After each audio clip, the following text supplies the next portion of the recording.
The following is a production of Stevenson Media.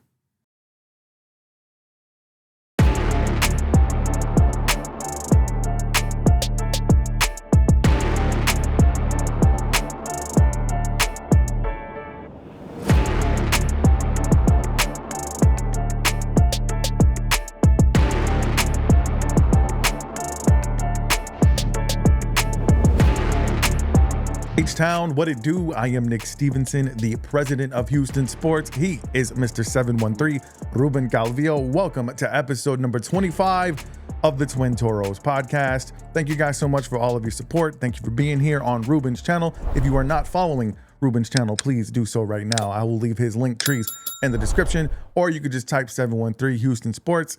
You know where to find him. He does daily Houston Texans content, and you will find me on Houston Sports State of the Union podcast. I will also leave my link tree in the description.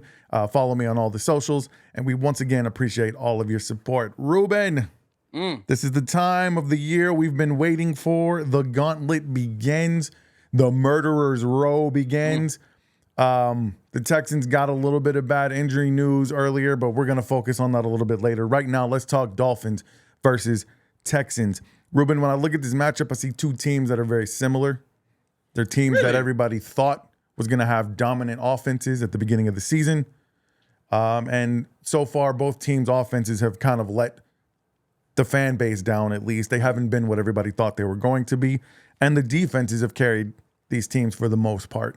But when you look at this matchup, Ruben, on paper, I want you to let me know where you feel like the Texans should and do have the advantage in this very, very important game. We talked about last week. We felt like this one was a must get at the beginning of this murderer's row schedule. No, yeah, absolutely. And I am 100% excited for this matchup. I think you're not giving the Miami Dolphins offense a little bit of credit. The last 5 games, they have been firing on all cylinders. They have won 4 out of their last 5. The one that they did lose, the game in the snow against the Green Bay Packers, right? We know snow can affect anyone. But the last couple of weeks since Tua Tagovailoa has returned from injury, he has been slinging the rock around. Jalen Waddle, Tyreek Hill, they're cracking 100 yards. Jonnu Smith is playing like one of the best tight ends in the NFL right now. Nick, they're firing on all cylinders. Now, I know a little bit more about the Miami Dolphins because Mike McDaniels, that's my guy. That's your guy. That is who I want calling plays for the Houston Texans next year. He uses so much pre-snap motion to just confuse the defense. He's willing to create things on the fly. Mike McDaniels, man, I am a huge fan of. Maybe he's not a great head coach yet, but I know for damn sure he could scheme up a game plan. Yeah. I think this game is going to come down to, the Houston Texan offense ability to keep up, because I know Miami's going to score. There's no question about that. I think it's going to be a back and forth between the Miami and the Texans defense. They're each going to have their moments in the 4 quarters. To me, it's going to be, can the offense in the second half, can they wake up? Can they put points on the board? And if they can, then I feel like they can win this game. You talked about the murderous row. You want to start off with the win against the Miami Dolphins. The confidence that you get after beating this team. I don't know about you, Nick, but I will be telling everyone this was a big win for the Houston Texans based off what they've been doing the last month of football. I'm talking about the Miami Dolphins. You come out of a bye week and you start off strong with the win against a very good team, a good coach, a good quarterback, man. And who knows what the confidence does, because just 4 days, just 4 days from Sunday, brother, we're playing against the Kansas City Chiefs. Yeah, man. And that's why we said this game was so important, because of the confidence level that you want to have going into Kansas City. And I don't disagree with you. I don't think the record that the Dolphins have tells their story of the season. Obviously, losing Tua for the amount of time that they did was not good. And we've seen this defense, as good as it is, be prone to giving up big plays. And when you got Jalen Waddle and Tyreek Hill on the other side, they're going to get theirs at some point. The onus is 100% going to be on this offense to come out and show us something different. When I say show us something different, I mean show a new renewed energy, a renewed sense of purpose, man, and just really coming out creative. After everything that we saw against the the last game versus the Jaguars, you know, the defense struggled a little bit against Mac Jones, and like I said, we could have chalked that up to it being right before the bye week. You know what I mean? And chalked it up to, hey, we had a big lead going into the fourth. We're playing soft coverages. The big Aziz hit, obviously. Right. Obviously, you know, that also, you know, gave the Jaguars some juice. But we've seen the defense carry this team. It's time for the offense to have a game that's going to carry this team to victory. And I think they're going to need it, man, because like you said, the Dolphins are starting to get some things right on offense. The Texans have, unfortunately, I said we'd get to it, some injuries on defense. We just found out that Jalen Petrie is going to be out for the season. Yep. Obviously, Aziz Al-Shaair will not be here for the next 3 games. So there are some things like I said, the defense been carrying this team. Offense, show me something. Can you carry this team to a victory? And that's the only thing we've been asking all year, right? Last week against the New York Jets, Tyreek Hill, he went for 100+ yards. Jalen Waddle, 99 yards. Devon A. Chandler, running back, 45 yards. Like, anyone on that Miami Dolphins offense could put points. I'm sorry about that. So I'm not worried about that in the sense. Yeah. It's what we've been talking about every single week. Can this Houston Texan offense put points up in quarters 3 and 4? And outside of 2 games, the Patriots and the Jags game, that's all that they've done. Yeah. Other than that, it's been piss poor. So coming out of the bye week, right, we have this hope that the offense, with a much needed break, gets it right back and going together. Yeah, 100%. I feel like we've talked about the offensive line exhaustingly this season, but there's some news on the offensive line. Number one, we thought Kendrick Green was out for the season. Turns out he's practicing. He's limited, but he is practicing. Right now, there's a huge mystery over who is going to be starting at left guard. We know Juice Scruggs is out, and D'Amico Ryan seems to be keeping a little close to the chest. We've got Kenyon Green possibly, Zach Thomas, Kendrick Green possibly. Do you have a preference, Ruben, on who starts at offensive line? Do you even care? Of course I care, because they're going to be protecting CJ Stroud. I've seen this before. If I was a betting man, which I am, I would have Kenyon Green start this Sunday against the Miami Dolphins. Why? Because he has the most experience at guard. Zach Thomas, his career has primarily been at the tackle spot, and I think he played guard in week 3, according to Seth Payne. Go check out his YouTube breakdown on him. Fantastic job, Seth Payne. We also had him in a Twitter space yesterday in the group chat. Nick Stevenson was there. Shout out my twin Toro brother. But, you know, maybe another fresh face at left guard could potentially be what this offense needs. And, you know, who knows? But I've known it's been shit the entire year. Seth Payne mentioned that Zach Thomas,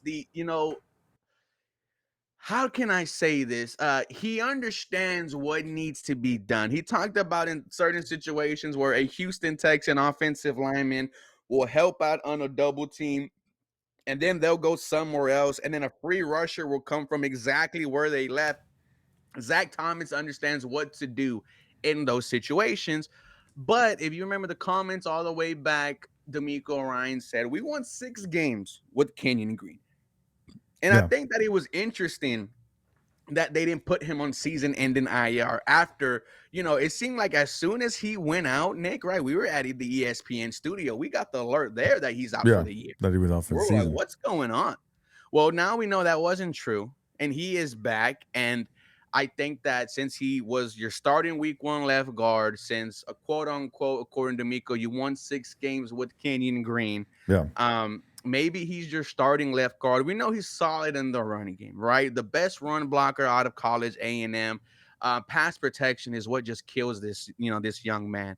So could this be his last hurrah, his last opportunity to prove his worth? I do think you are putting CJ Stroud at risk if you are doing that, which my thought process on his offensive line. I don't care how much money you're getting. I don't care how much draft capital I've spent on you. If you can't block, then you're going to get the fuck on the sideline. Yeah, man. And that's why I asked you, do you even care what the name is? As long as it's somebody who's protecting CJ and playing well, Mm. the name on the back of the jersey don't matter to me. And that's why I asked, do you even care who it is that starts? Yes, Because yes, because you talked about confidence, right? So let me ask you, yeah, right? Sunday morning, you're barbecuing, you see it on your phone. Texans will start Kenyon Green at left guard. What's your reaction? just don't piss test him because I thought he was out for the year. So something happened. But How my would you? reaction, honestly, I mean, of all the options you have right now, it's unfortunate, but I feel like that's still your best option No, for sure, but we'll because both be like, here we go, yeah, right? Let's see. But if we find out exact Thomas, we're like, okay, all right, I mean, I'd you're like to see it, to be honest with you. and that's my thing. If we know it's been horrible all year, then why are you just gonna And now put you're going in, to put out an injured Kenyon Green? no, Like, he I think, wasn't good when he was healthy. That's why, my God. yeah. Hopefully it's Zach Thomas. I do think they go Kenyon Green though, just because of the Okay. familiarity with So him you being don't in. want Kenyon Green. You just believe No, that's who it's going to be. Okay. yes. One more time, I do not want Kenyon Green starting at left guard, but I think that's where the Houston Yeah. Texans are going. If they have any balls between their legs, they'll start Zach Thomas. And from what we heard, he split reps at first team. Yeah. And the only thing that scares me about putting in someone who hasn't played on this offensive line all season is they already have a continuity issue. They already have a communication issue. So you're just going to be amplifying that. But at the same time, like you like to say, sometimes a broken clock is right twice a day. Maybe you get Zach Thomas in there and he at least, at this point, you're taking this game by game now. Mhm. Let's win against the Dolphins. We'll figure out the rest after that, right? Hey, I like that. I really do. And Yeah. from what Seth Payne said, um, the communication with Jared Patterson at center has gotten better. Yeah. So maybe that helps Kenyon Green a little bit more, but we will see. I just hate that you're putting your franchise quarterback, the guy right here behind me, Yeah. at risk. He's looking good back there too, man. He is, right? Let's talk about CJ really quick, man. What are you hoping to see from him coming out of the bye? Obviously, Mhm. we say, we say that he's struggled because he set such a high bar in his rookie season. Now that he's had a chance to have his bye week, this long awaited bye, like what do you want to see from him coming out? Do you feel like I wanted to ask you this, and I wanted to ask Seth Payne this, but I got my one question in, and he answered, which his ability to break down the offensive line. That's really the reason I went to that group. But what about CJ Stroud, man? His body language on the sideline hasn't been great at times. Sometimes his body language during the press conferences hasn't been great. What are you hoping to see from him, man, coming out of this bye week? I just hope he comes out here and is not afraid to make mistakes. Just go out there and win, baby. Just go out there and win, and we'll figure this out in the off season. Play ball. Like, play ball. Go out there. Don't be afraid to throw an interception. Don't be afraid to throw two of them. We lost the game with picking off the other quarterback 5 times. Right. CJ, come out here and just sling the rock, have fun, be comfortable. If you are who you are, and from what we've seen, a CJ Stroud on point is a turnover-free quarterback, an accurate quarterback, a confident quarterback, a game-changing quarterback. Maybe this break is exactly what he needed. And, we haven't talked about, in a while about the villain role. Maybe the new mindset of that is contagious in the locker room. But I just can't wait to see how it is, man. We're gonna find out a lot about this team this month because it's really gonna tell us if they made any moves in the not any moves, but try to do anything in the bye week. Yeah. And if we like, for example, if we see a horrible quarters 3 and 4, then this is what we're gonna get for the rest of the year. Yeah. It's over. But I don't want to put that juju out there, but you're right, sure, man. right? Let's knock on wood, right? But if they turn it around, bro, then Monday we're gonna be looking at each other and like saying, "Hey, Oh yeah, absolutely, absolutely, we got man. a And chance." I think the keys on defense are just keep doing what you've been doing. Get pressure on Tua. Get to the quarterback. Try to limit your big plays. They're gonna give up some big ones, man. We know that about this Both their defense. tackles are out though. Oh, are they? Ooh, Yes. yeah. So they just lost their right tackle, and their left tackle has been pretty much gone the entire year. Okay. I was curious about that. I was looking at the Texans injury report, but I didn't get a chance to go through theirs. And I wanted to ask you, because I know you always stay plugged in while we're doing the show. Has Friday's injury report come out yet? This Let is me go ahead usually and check this is right now. usually I know about the time. normally it comes out around like literally around this time. Yeah, that's why I wanted Um, to ask you. it's been a busy Friday, man. The Yeah, Astros saw Kyle Tucker get traded away. crazy stuff, Um, man. I'm gonna be talking about that later on my show. uh, now, so no report just yet. Also, let's get a happy birthday to Houston Texans owner Miss Hannah McNair, my baby. Okay. I love you. I love. That's your boo. Oh man, but yeah, but what I was saying though is depending on the injury situation, on offense or defense, I think there's still places that the Texans can take advantage. Yeah. I think on the cornerback matchup, like you said, they're probably going to give up a couple big plays, but if we're pressuring Tua, that's going to limit that. And so those are my keys on defense, and obviously stop the run, because if you can stop the run, then you're going to probably win time of possession on your end. For me, the keys on offense are pretty simple. I said it before. Come out with a sense of urgency, confidence, run the ball. Joe Mixon has been your MVP all season. You don't need to change that. If Kenyon Green is playing left guard, we know that's what he does. He's a road grader. So I say run, run, run. Obviously, you want to protect CJ, especially in the play action, because if you've established your run and then you give CJ some time to break down that defense, I think this could be dangerous, man. And then the biggest thing for me is the defense is number 2 in takeaways, but the offense is just not capitalizing on those takeaways the way they need to. I'm pretty sure the Texans are going to at least get 1, 2 takeaways maybe in this game. The offense has to learn to capitalize or figure out a way to capitalize on the turnovers when they have good field position. I'm tired of seeing Kyrie Fairbairn kick field goals after an interception. We got to get the big points. So I think that's the key. And if they can do that, I think they'll win this game. With that being said, Ruben, do you have a score prediction for me? Bro, man, let's go 30-33, man. Let's have another heart Woo! attack.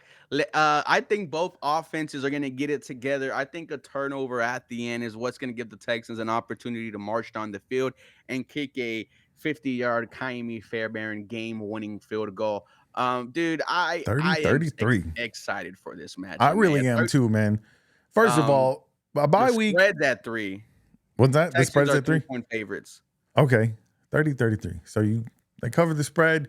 What's the over-under on that game? 46.5. 46. I might take the over.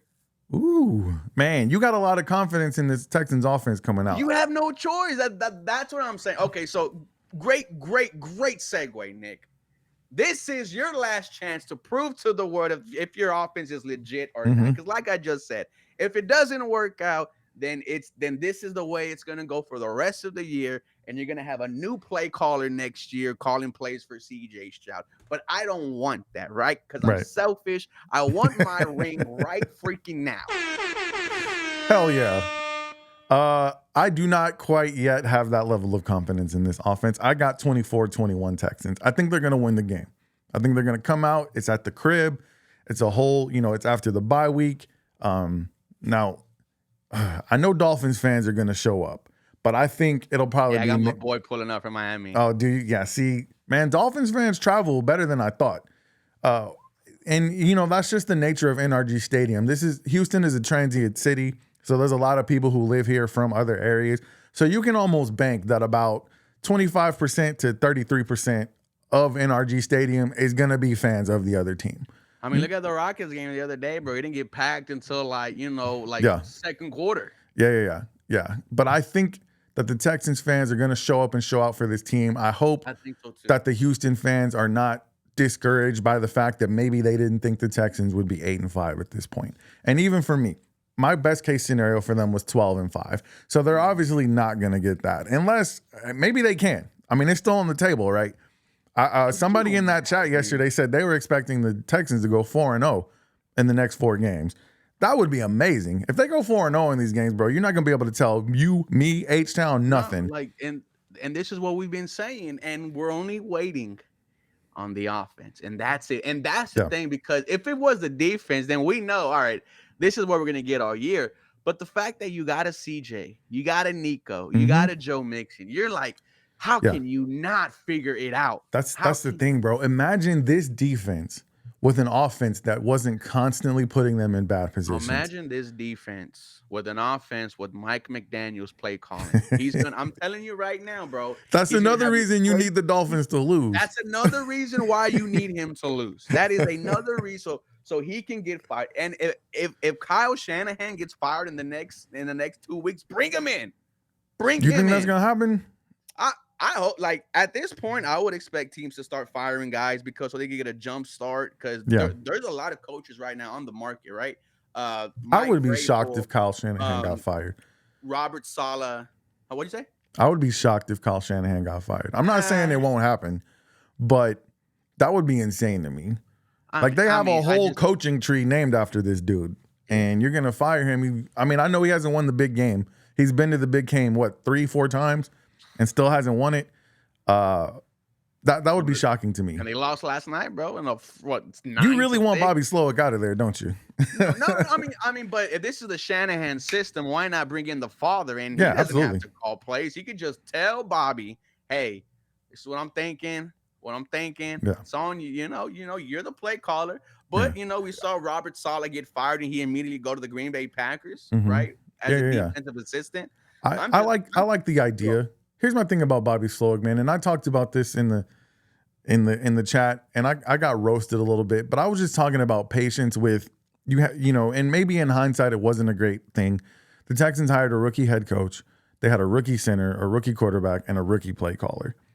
So that's going to come with some growing. Stupid, right? That was kind of stupid that we did that. 100%. But when you look at the result, with all of that considered, in your second year, you're 8-5. You're going to win your division again, more than likely. Like, there's room for growth on this thing, and I know it's hard to be patient in the NFL, man. And I asked about Bobby Slowick. I asked Seth Payne about Bobby Slowick. I think you had just left the chat when that happened, but I asked him. I told him, I was like, "Hey, my boy Ruben, he can't wait for him to go. He's looking at Mike McDaniel. He's looking at Gerard Johnson. Anybody." I said, "Do you think he's going to be calling plays next year, and do you think he should?" And he basically talked about the maturation of, he thinks the Texans look at Bobby Slowick kind of like they look at a player on a rookie contract. Like, yes, they're not at their best right now, but there's room for growth. They can get better. The problem is that, and this is the question, is the Houston Texan fans timeline the same as the Houston Texans timeline? Because every Houston Texan fan agrees that they should be going for the Super Bowl right now, and that they are all in on a Super Bowl. And even though the Texans have not said that outwardly, we've talked about, based on the moves they've made, right?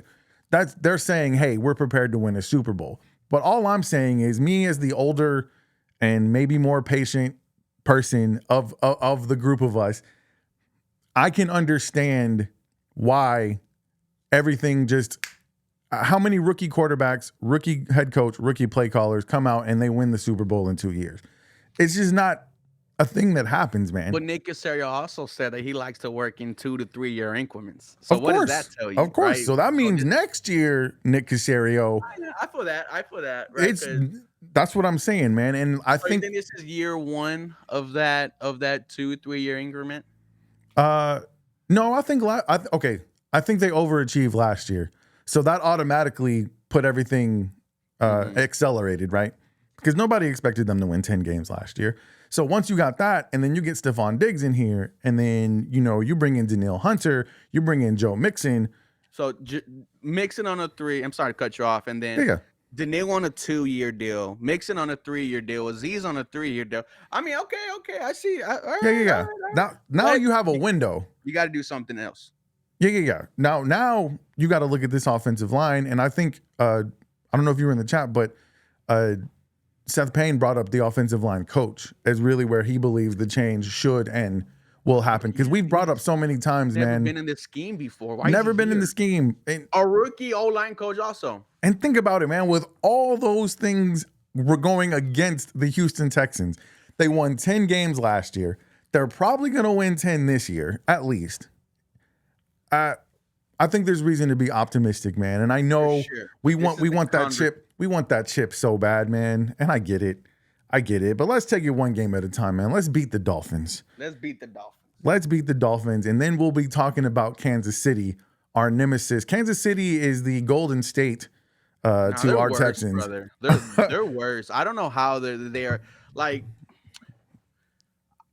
I will never be the one to say rigged, script, but like It's been the fishy, way bro. these bastards have been winning games It's been with fishy. Taylor Swift, you know, they're like I'm like they're doing witchcraft. Like they're sacrificing something over there Oh in my Kansas City. goodness. And what better than to have a God-fearing man in CJ Come Stroud out and exorcise the walk demons. in to Arrowhead and exercise the demons. Because even though I walk through the valley of the shadows of death, Nick, Amen, brother. I shall fear no evil with Preach. the Lord with me. All I hope, man, is that the Texans are not overlooking this Dolphins team. Do not let their record No, we're fool not. you. And Do we're not not, I let their promise record fool bro. you. Kansas City will cross that bridge when we get there. Let's handle the Dolphins, man. So you've got them winning. I've got them winning. I can't wait to talk about it, man. We will be on ESPN YouTube channel this Tuesday coming up, 7:30. And we will hopefully be talking about a Houston Texans dub. I want to thank everybody for joining us for this 25th episode of the Twin Toros. Thank you for everybody who's been rocking with us. Really quick, let me remind you that if you've seen this QR code in the corner of our screen, that QR code, if you're able to scan it, it goes to a tip jar. If you guys are enjoying the show and you want to leave me and Ruben a little bit of change, man, we appreciate it. We're going to take that money and we're going to put it right back into this show to continue bringing you great content. We would love to take this show on the road at some point. Ruben and I have talked about that often. So if you guys want to leave us a little something, we really do appreciate that. But mostly, we just appreciate the fact that you've been listening, you've been watching, and you've been rocking with us. Please don't forget to follow Ruben at 713 Houston Sports. He is on X, he is on IG, he is on TikTok, and he does daily Houston sports content. And you can find me at Houston Sports State of the Union podcast on YouTube. I'm also on X and TikTok. I'll be doing my show live tonight. Ruben, if you want to pull up, go ahead and do so. We got a lot to talk about with Astros, Rockets, Texans. It's a great time to be a Houston sports fan, man. Give the people something before we get out of here. Hey, Houston, this is it. This is what we've been talking about all year. And maybe you shit the bed against the Packers. Maybe you pissed yourself against the Detroit Lions. But now is your opportunity to really put the fear of God in the rest of the NFL world. You beat Miami. You beat Kansas City. Whatever the hell happens against Baltimore, let's just say you run the tape. If you go 3 out of 3, if you go 2 out of 3, right? We are feeling very different about this Houston Texans team, and confidence is a drug. Yeah. You get a confident CJ Stroud into the playoffs, you get a confidence offensive line, dude. Then you get Azeez Al-Shaair back right before when you know he's gonna want to hit someone. Man, guys, this is our opportunity to prove ourselves to the NFL world. And I got one more announcement, Nick. Against the Kansas City Chiefs, me, Houston Stressins, Harley, AD from the H-Town Rundown, tomorrow's retro. We'll be at a Tech House Brewery. We'll drop the address. We're going to do a watch party. Going to be very excited. We got about 50 people already RSVP'd. If you want some more info on that, just let us know in the comments. Yeah, let me know what time's that going down? Well, during the game against the Chiefs. Oh, yeah, I'm going to pull up on you then, man. Yeah, let's do it. I'm going to pull up on you. Might bring you in for a quarter, Nick. Hey, I'd appreciate that. I'd appreciate that. Listen, man, this is so fun to do. To think of, and man, so many good things are happening for you, man. You brought up that you're going to be doing Bleacher Report on a regular basis right before the show happened. You debuted on the radio, man. This is the dream, man. We're living it. And no matter what happens with the Houston Texans, man, we're going to ride 10 toes down. But the fact that you and I have the opportunity not to just talk to one another, we've become brothers through our love for the Houston Texans and our love for Houston sports, but we get to interact with all of the fans out there. And I want to, it's why we do it, man. I love it. And I want to keep doing it. So guys, we will see you next week on ESPN YouTube channel, 7:30. Be there or be square. But you know what we want you to do in the meantime? We want you to stay 10 toes down for the H. We love you. Good night.